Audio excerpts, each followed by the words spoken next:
The UFC turns 20 years old. Every new fight is fight of the year. And Johnny Hendricks has the power to shock the world, but not to avoid second-degree electrical burns. All of this and more, this is MMA on Draft.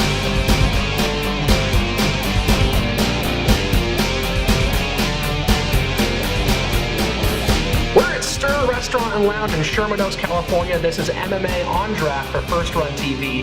I'm Rich Slaton, joined as always by my friends Joe Cervelin, Dawna Gonzales, and Gary T. First up, UFC 167 predictions. Big fights on this card, especially Josh Koscheck, Tyron Woodley. Who do you guys have? Joe? It's a tough one to call. I'm going to probably go with Koscheck by decision. Woodley might knock him out if he catches him. Rock and roll. Donna? I think it's going to be a wrestle fest. A wrestle fest? I think it's going to be a wrestle fest. Just two fellas just a lot of laying and praying. I like Koscheck. I like Woodley. I don't like going against Koscheck because I like him. I'm a fan of his, but I'm going to go Woodley this one. Why? I think he'll knock him out. You think he'll knock him out? I think he'll knock him out. I think Woodley will knock him out. I really do. In what round? I'm going to say third. All right. I'm going to go Koscheck TKO round 2. You think Koscheck is going to knock Woodley out? Yes, I do. Okay. I think that people are really underestimating Koscheck because he's lost a couple of fights. But look who he's lost against. GSP, no shame there. Right. Johnny Hendricks didn't get KO'd by Johnny Hendricks. Right? And then he got TKO'd by Robbie Lawler. Anybody can get knocked out by Robbie Lawler. Right. Including, possibly, Rory McDonald. Who's going to get knocked out by Robbie Lawler? Getting knocked out by Robbie Lawler? Yeah. We have 2 for Rory McDonald getting knocked out by Robbie Lawler. Joe? I think Rory is going to probably destroy him. Destroy. We've never seen Rory's chin tested, I don't think. But he had a lackluster fight against Ellenberger, and I think he wants to come back and prove that he's not. I'm not sure testing it against Lawler's right cross is the best place to test your chin. He's just such a high technical fighter. I think he's not one of my favorites, but I think he's one of the best for sure. Okay. And he has so much to, he just keeps improving every fight. I think they're 2 different fighters, and it's going to be a very interesting matchup. Yeah. Lawler is a exciting, quick brawler who comes at you. Rory McDonald is the opposite. He's more of a counter puncher. He's going to move. You know what I'm saying? He's not going to come at you. It's almost like he's going to watch Lawler come at him for a round or 2 and then do his thing. Man, I'm going to go with Rory, man. I like Rory for this one. But you have to be conscious in order to counter somebody. Look, that's true. You have to be awake. You have to be awake. Lawler's going to throw haymakers. He's going to chase him. I think Rory McDonald's going to get him frustrated, and then he's going to chase him around for the rest of the fight, trying to knock him out. And I don't think it's going to happen. Okay. I think it might go to decision. I think Rory's going to win a decision. You know what? Bold prediction here. I predict that Rory gets choked out by that vest he puts on before he walks out into the arena. Okay. He's so fantastically dressed, but I kind of hate him for it. Like a lapel choke? A lapel choke. All right. Speaking of chokes, 2 guys who both have had some big shots at the big stage lately, looking to rebound. Rashad Evans versus Chael Sonnen. Maybe I shouldn't have said chokes, but 2 guys who really recently have seen themselves right at the precipice, and now who knows where they go from here. Is this a watershed fight for these 2 guys? I think it's actually going to be a fun fight. I think both of them are fun fighters to watch. I think Rashad, when he's on, he shines, and he's an amazing fighter, and same thing with Chael. I think that this is a great matchup, and they're going to be exciting to watch. Rashad hasn't been truly on since he lost to Jones, though. I don't think he's ever come back from that mentally completely. I think he still wants it. I think Chael's on a different. He's just there. You know what I'm saying? He's there because he wants to be part of the UFC. I don't think he's there because he thinks he's a contender. I don't think he's there because he thinks he's going to win. I think Rashad should win this fight. Chael just kind of hanging in. You think he's 1 foot out of the cage? I think he wants to be part of the UFC, and he'll do whatever it takes. He'll be in any show as a talk show host, as a juggler, as anything else, as a wrestler. He loves the UFC, and let him do his thing. I think that he will be a part of the UFC, so I don't think just fighting is his only way. Chael has got one seat, one cheek into the seat of a commentator. I like that.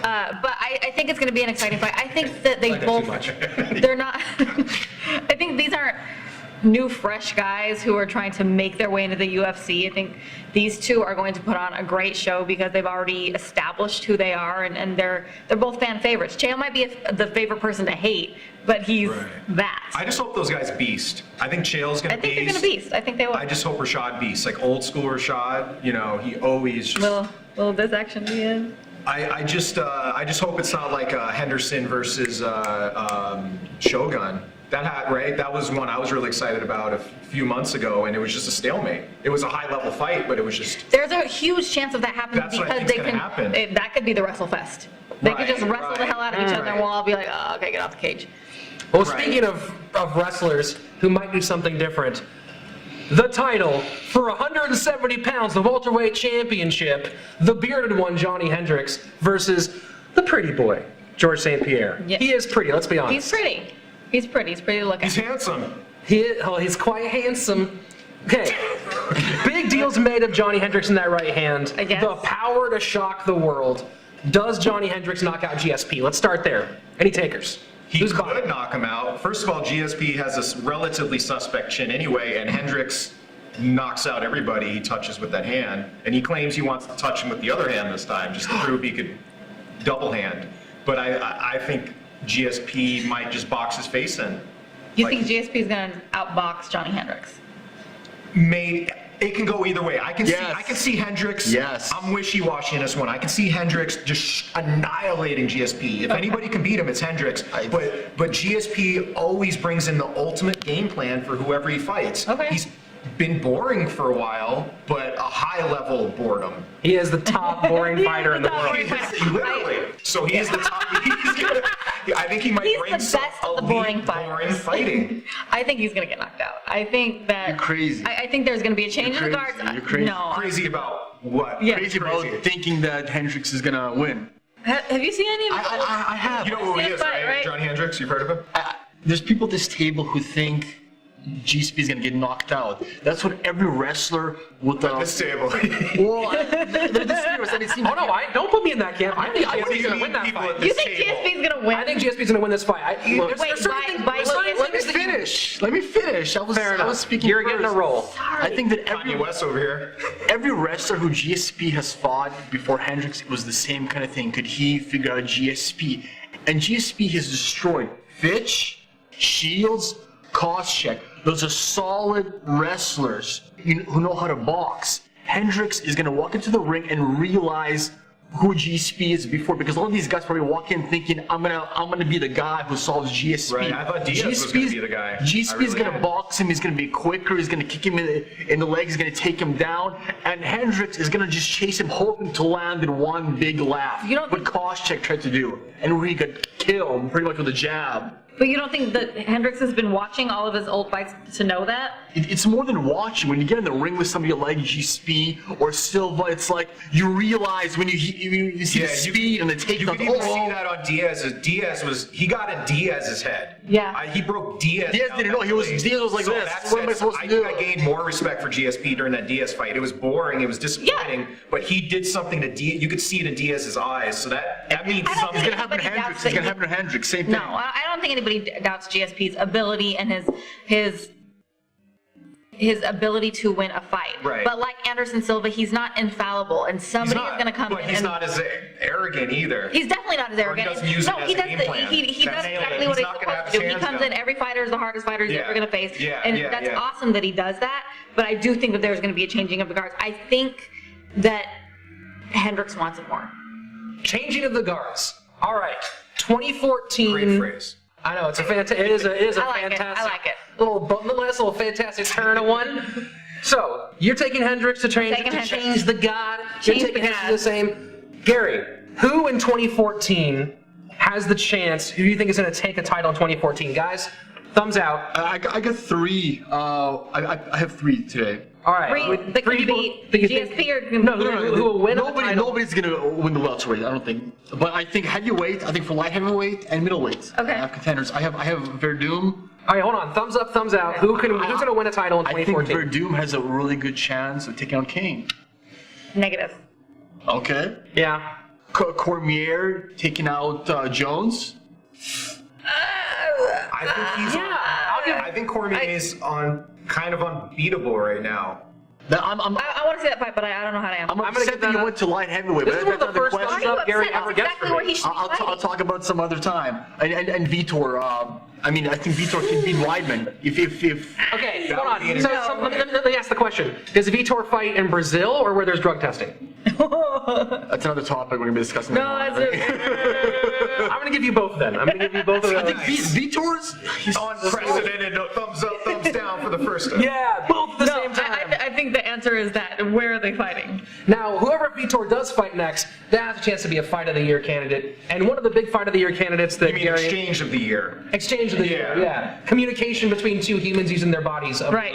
Totally And possible. 6 punches done. Now, one of the big Fight of the Year candidates that we were wanting to bring up today was the Bellator 106 fight between Eddie Alvarez and Michael Chandler. Gary, you had a big enjoyment for that fight. I watched the first fight and the second fight. We're gonna mainly discuss the second fight, but the first fight was more of a bloodfest than the second one, I thought. And watching Chandler, the previous show we spoke about Pettis and who can challenge him, and I said Chandler. I remember that. And now I'm saying Alvarez. Totally. Okay. I think after watching the second fight and the first fight, those guys could totally go jump in the UFC and take on Pettis. Now, speaking of the fight itself, Chandler is a big dude. He's a big dude who comes at you for the first round and a half for punches and takedowns. He's a video game villain. He looks good. He's a double dragon boss. But for somehow between round 3, it's almost like I couldn't hold it. That was too good. for about a round and a half, he like stalls. And then the later round, he picks it up again. So he's that type of fighter. Alvarez actually reminds me a lot of BJ Penn. I say he can box. He's a slippery guy. It's hard to keep him on the ground and take him down.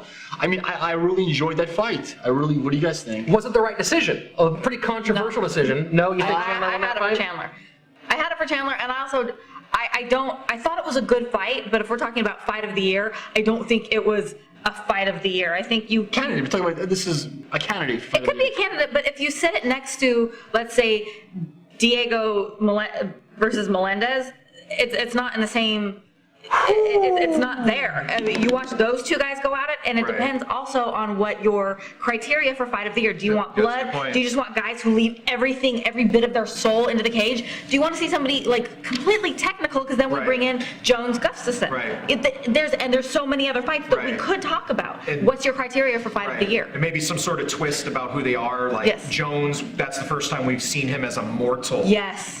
Or the opposite, maybe someone rises to some other level that we've never Absolutely. seen Or them somebody as part of the breaks somebody. criteria. Look, JDS Or someone and Kane. breaks somebody, exactly. He broke Right. Kane broke JDS's will. Right. So what is your criteria for Fight of the Year? We could talk about a Right. whole bunch of different fights. What's the criteria? Well, let's ask that question. First of all, a Joe, good question. What do you rate most as for your requirement Fight of the Year, and then what meets that for you? Those are really good questions. I don't know if I have a simple answer for that. I mean, I would say, excitement, exhilaration, maybe some sort of back and forth. Some of the twists, as I mentioned, either someone kind of being taken down to mortality or rising, to some superhuman level for the fight, or some sort of crazy comeback Yeah. or a couple of comebacks. Seeing heart, and I don't know if I said it already, like seeing the psychological aspect, Yeah. And maybe some funny moments. I like when they have like humor in there. That happens sometimes. If you had one of the fights from this year, you could take to a desert island and watch that, and that's your only fight. Which fight are you watching? Ooh, Oh, that's a good question. man. I know, I'm good at this. Well, in that case, it would probably be a women's fight. If I'm. For what reason? Legit. For what reason? But You know the reason. Let's be honest. No, but Alone on an island, Desert Joe? Island, that Desert throws Island in all does different totally factors. change it a lot. All right, Dawna, That's as euphemistic as I can go. Dawna, what's your desert island fight for this year? What's my desert island What's the one? fight? What's the one? If there's one fight you can take with you, what's the one you're taking with you? Is there electricity on that island? Yeah. Is it just like an there's iPad? one portable Or what? DVD player I mean, that has it's like a nuclear-powered battery. Okay. I need a soccer ball and like some food though, Oh, or a volleyball. We're just talking about what Okay. fight? Okay. One fight. Well, I'll tell you what my criteria for Fight of the Year is. I'm the leave your soul at the door of the cage. Like Okay. the people who just, and for that reason, I'm going to have to give it to Melendez and Sanchez. Just because I really felt like these two guys left their souls in the cage. Like they were like, I will fight you with every bit of my being until that bell rings, and it was awesome. There are more technical fights that we could talk about. That, or maybe even Joe Lozon, Jim Miller. When Okay. Joe just was like, I will not give up. I'm in this fight till the very end. Those are the ones that like reach into me and make me jump up on my couch and throw things and like scream and Right. yes. Those feel like last year's Super Bowl to me, though. You know, when the 49ers almost come back to beat the Ravens and then Yeah. don't quite make But those a are lead also the change most happen. heartbreaking. Yeah, I want the lead change. Like, if you're going to talk about a big comeback, give me a Travis Brown, Alistair Overeem. If you're going to talk about somebody Well, then fighting put through Frankie a thing. Edgar. Right. Any fight, Frankie Edgar. Frankie Yeah. Edgar against anybody. Absolutely. That's what he does. Him with Greg, those couple of fights were pretty sick. Gary, your Desert Island That fight. was like, I enjoy the momentum when it swings, when there's a lot of comebacks, a lot of ties, and it goes to the wire. And when they're using that criteria, I'm going to go with Jones and Gustafsson, because it's almost like every round, who's got never it? knew Who's who got had it? it, yeah. Who's got it? And even after the fifth round, who's got it? You know, so, and Right. it was a war. They went Yeah. at it, they hurt themselves, and for me, I think I would go with that fight so far. Okay. The year's not over yet. I'm going to call an audible. It's a one-round fight, but for me, Brian Stan, Vanderlei Silva. Right. It's one of those fights where your mouth isn't even, you don't know what your mouth's doing. You're like, I think I might have drooled a little bit during that fight. That's the one that, if I'm going to be on a desert island, All right. that's when I'm going, yeah, that's not going to be boring ever. Sure. that So was let's do that definitely one. one of the best of the year. It was Going absolutely back to crazy. Sanchez Melendez, you're saying it's not the most technical, and I agree. But what was great about it, I call it's a calculating brawl. Like Yeah, it was not yeah. technical, but it was very technical. It was a technical but they'll in a different bang way. it out. Yeah, Yeah. exactly. It was like a dual shootout kind of, and I don't Well, know. Gil said it. He said it in all the pre-fight interviews, and he said it in the post-fight interviews. These are two fighters that, given the chance to circle out and get away from your flurry or step right into the flurry and throw Right. their flurry Right. back, these are the two guys that are always willing to do that. Right. And those are exciting for the heart, Right. the heart of it. And You know, right, and you know what was interesting? I'm not saying Gil went toe to toe with him, but there were moments when Gil had to back Gil off got a little knocked bit. out. Yeah, That was a that flash uppercut. knockout. Yeah, Yeah. So That's what's Diego, and when insane. Diego was doing this stuff, like it was just that pumps the crowd up. That is what is yeah, awesome. That is what yeah. people love about MMA. There are us nerds who really want to get into the technicalities and talk about what goes on the ground, and Right. we're a breed within. Some people at the table are really into that. Yeah. Some people are. Some people, And yeah. we are a breed within the fight right, fan realm. Right. But then some people just want to see the you know what I Right. mean? That. You know what was good about that fight too? It was almost like a full circle fight. It had that appeal. It was almost a freak show appeal, going back to old school UFC Yeah. or old It was. Pride. It was a total but homage. with the high level training Yes. and sports science we have today. So maybe that's one of the great Yeah. things about that fight, and also the Jones Gustafsson Yeah. fight. Well, there's a whole bunch of them. Look, Kat Zingano and Misha Tate, or Right. the ladies that fought this weekend. Help me out. I'm drawing a blank. I can see their face and I can't think their name. Carmouche versus Davis. Oh, that was awesome. Yeah, that and to was see Carmouche, awesome. I mean, Carmouche was beat, but I've never seen She never her gave up, not for a tested. second. Yeah, but again, with her, there were moments when you could, on her face, she's literally Yeah. a Marine, but there were moments when it was registering that Yeah. she was brought down to mortality Yeah. and then rose back to being a real soldier again. So Right. that, I just like seeing that. I agree. I you know? absolutely agree. And she had to fight on one foot. Like those choices, it's almost just like a really good movie scene or Yeah. something where she has to fight on one foot and give up her punching power just because her leg is Absolutely. going to fall off if she stays on both feet and gets kicked anymore. That totally. Sorry. I was gonna say that totally reminds me of Jose Aldo. Faber? Faber when When they had to oh, carry him the to his hell, and they had to corner? carry Yeah. Uriah back to his Yeah. corner, and That your was- heart was just like and Yeah. he wouldn't give up, and it was just an Yeah, awesome fight. right.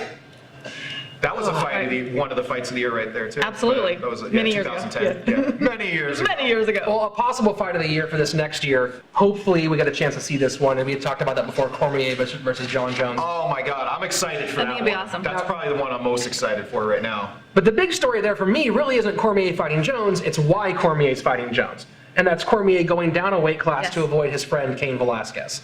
I would like to see him versus Velasquez also. No way. Are you kidding? that would Cain will be- destroy You think him. he'll destroy No, him? there's such Cormier's similar every- fighters. There's every big such guy. similar fighters. That's Yeah. why I was upset. Right. That's why I was so upset that he went down, because I wanted to see that fight. I don't- Right. I The don't rest, they're think- great wrestlers who got stand up. Who has Yes. Kane faced that's similar to him, like Cormier? Absolutely, That's a but good I don't. point. But Yeah. because do you think that Cain at any point, unless we starved him, could ever make light heavyweight? Cormier is competitive at light heavy. That is his body type. He can be at light heavy. Kane is a full-fledged heavyweight, and the skills that he has at heavyweight, he's a wrestler. His Muay Thai is on point. He's great on the ground. There's endless cardio. He's a whole beast among itself. And Cormier is just not that size. Let's not talk about who would win the fight. Let's talk about the idea of not fighting somebody because he's your buddy, because you come from the same camp. Right. That's a legit. What do you guys think of that topic? Oh man. I don't know. It gets tough because you have that mental aspect of the sport, where sometimes that kind of creates a blockage. You were talking before we started filming Uriah Hall. My contention is a lot of Uriah Hall's problems in the last couple of fights has been he liked the guys he was fighting against, and he couldn't get past the idea of doing what he did with that spinning back kick to somebody he actually likes. That mixed with other mental things he was going through for those fights, so I think that doesn't work out. I mean, also look at Jones Rashad, and Evans. Jones and Evans. Look at Lyoto and Munoz. Yeah, that might have messed up Evans' career. True. That was awesome. Look at what just happened with they went out and had dinner after. They did, and Lyoto ended that fight in such an honorable, beautiful way for his friend, but they still were able to fight. I don't think there's anything wrong with it, and you're going to fight differently against your training partners and your friends, but there is a way to do it because you are a professional fighter, and so you don't have to get in there and have the beef that a lot of fighters have. Lyoto kicked him. It was cocked. He was ready to keep on hitting him, but he let the ref stop it. So there is a way to fight your training partners in this is still martial arts, in a very honorable way. Right. The only time I think when you can use that excuse if it's blood. If the Klitschko's want to fight each other, fine. If the Diaz guys... Blood? Oh, you mean the brothers? I thought you meant if there's blood in the fight. If your dad, you don't fight your dad. I agree. Well, that's cool. Let's talk about the business aspect of it. Should Dana say, you know what? Because Cormier and Kane would be a wicked fight to promote. And because of that, because he's like, well, he's my buddy, I want to fight him, I'll go to lightweight.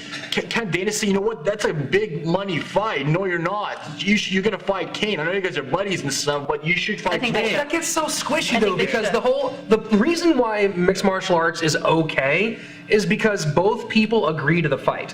That's what makes it not bad. That's what makes it fantastic, because it's two guys going, we'll fight each other. And they choose the idea of forcing two people to fight who don't want to fight each other, I do think that the good thing about the UFC existing is that it can make the fights everyone wants to see. We have the talent all pulled into one place.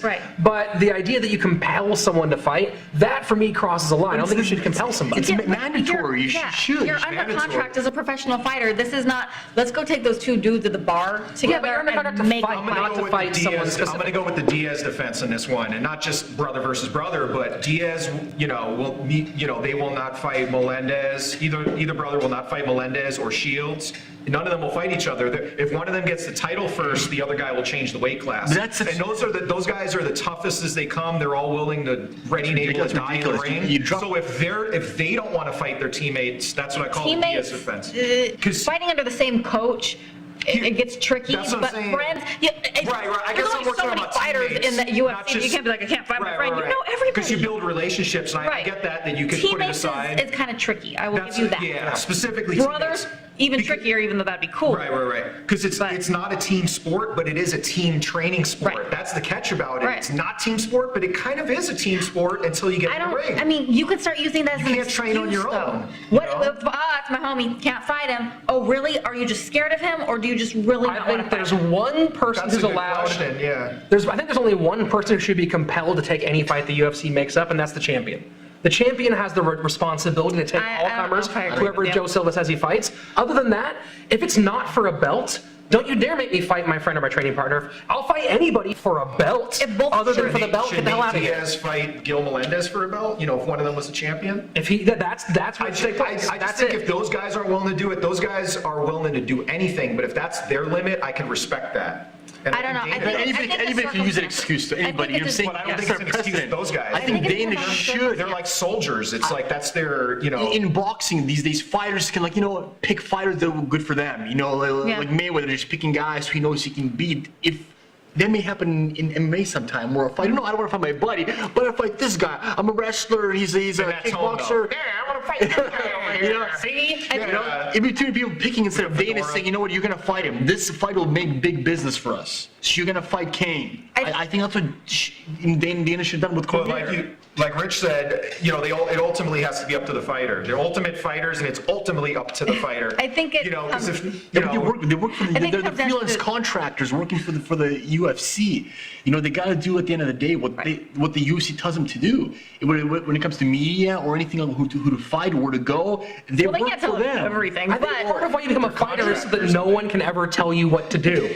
That's think part of it. yeah, isn't that part of hey, I think fighter, it needs go to be fight that particular guy. to the circumstance. I don't think this is one of those blanket answers, yes or Exactly. no. But it does come down to Diaz circumstance. defense. And if it comes down to the championship, absolutely. Or if you're both second, or there's, you know, somebody needs to step in to see who's going to fight the championship next. You can't always do the, oh, it's my homeboy defense. Well, I think it's just doesn't badass if work. they change the weight class. I think there's something that's honorable about that. Like, whoever becomes champion I think that first, gets I will tricky. change the weight class. That's the pact that like Nate Diaz and Melendez had. Whoever was going to get Yeah. the title first, the other guy I was think it gonna... depends on the circumstances, and I don't. Yeah. Sometimes I agree with it, and sometimes I So don't. are you saying those guys are sissies then? Or are you saying they're scrap That's what house? I'm going to say. If I answer for her, Diaz I'm not brothers, saying that. sissies. she's saying they're sissies. That's exactly I'm what going on record saying... Nick and saying Nate, her yes. name is Stick it up. Dawna I'm saying- Gonzales. Yeah. She works for the University of Mixed Martial Arts here in Los Angeles, California. Will be found At at December Teperman 8th, Jiu-Jitsu. Her address is yeah. gonna run the Her GPS social security number is across the screen. 559605959. So one of the big parts, I mean, Blood type is B. if the UFC Okay. makes people Okay. fight, would they be living up to that bully moniker? I mean, here we just had that No, documentary, come on. Fighting for a Generation, 20 years of the UFC, and it brought up some big questions. A lot of people have criticized the UFC for being a monopoly, for being Yes. the big bully on the block. Hey, you go bring this guy, huh? Did the documentary, I mean, we all watched it. If you haven't seen it, by the way, check it out. Check it out. Great It's so documentary. really good. So good. It's really Did it change the way you think about Yes. the UFC? Yeah, it did for It you? totally did. I was one of those people that was running around going, oh, UFC is a monopoly and blah, blah, blah. And watching that, yes, it was told from obviously the viewpoint of the people producing it, the Fertittas. Oh, but that usually happens. Yeah, you know, but knowing how much money they sunk into it Yeah. was impressive. Hearing the story of how it evolved and how they were true fans, I guess that's where I relate to them. It was like, their heart was in this, and they were true fans of the sport, and that's why they built it up to be what it is. And the reason, you know, Rich made me see the light on this, that there is a good reason for them to buy out other promotions is to make the fights that we want to see. So I think it did a great job at making me relate to them as fight fans, and therefore it changed my perspective on the UFC as a company. Right. I really enjoyed for similar reasons that Dawna for the stories. I mean, I'm a huge I've been watching UFC since I was a kid. You're a copycat. So... No, I got some more stuff to see. I really enjoyed hearing the frittatas and The frittata. Fertittas. If you're playing the MMA on draft Or the drinking fatalities. game, that's a drink. excuse me, the frittatas, their stories, and actually It's like Days Confused every time the kid... and actually know what Frank looks like, because I've never really seen Frank before. I always see Lorenzo, Yeah. so that actually You've never looked him up and Googled him, Gary? I've never seen a picture of him. So I'm glad that He's kind of like the silent brother. I got it. And hearing the stories from them, how them seeking $50 million, Yeah. and Dana, and I think Lorenzo telling him, to find a buyer, and Dana Yeah. and telling him wait 24 hours, Yeah. and then he Sleep on it. calls him back the next day and says, let's keep going. Right. Yeah. That's impressive. That is. Hearing stories from Joe Rogan saying how his manager calling him and saying, you're gonna go to Alabama? Yeah, Alabama, I'm there. Right. They didn't even Right. care. They didn't Right. care. They loved the sport. They Right. were fans. They were students. That really got me. I really enjoyed seeing the 1997 George Michael Joe Rogan. That was The hair. I mean, Dana and Joe with the hair. it was so fun. It was so It was funny. so Joe. But can I just interject really quickly? How badass is Big John McCarthy, and how Oh. awesome is he? And basically, he structured all of the rules for the UFC. There is, other than the About grabbing the fans. just and- everything. yeah. Like And the you nuts. said, other than No nut punching. other than the Fertittas buying it and Dana, managing the company, there's probably not another person that's had as much effect on MMA rules as we know it than Big John. And I just thought that was cool. And he I was still like, refs Big John- amateur fights. Right. Right. He's still refing He's so 19-year-old awesome. kids fighting in a backyard. Yes. Awesome. I love him. It's cool. So I guess it's a thumbs up for the documentary. Yeah, and I'd also say UFC, some people at the table may have before hated on UFC now. Because UFC is the GSP of the MMA business fight. He nailed it. He's been trying to say He that. got it. Meaning, once upon a time, GSP fought his butt off to get where he is, became champ, secured it, and maybe fights smart, boring fights, but he brings war every time. That's what UFC did. They put their butts on the line. They were, they spent a lot of money for the earlier incarnation UFC when it was more literally a blood sport. They turned it around, but it was a failing business for many years. They believed in it, sinking millions and millions of dollars, probably 60, 80 hours a week of their personal lives into it. Or at least Dana's. And yeah, Dana's. And also, they could not get it on TV. It was banned in most states at that point, and they had to do the Trojan horse with the reality show and actually pay Spike to put it on. So just that they 10 million fought to get where they are. per show. And some The of the last other 1 million that they were organizations gonna kind of put fell off. Pride was rocking it, but whatever happened with them,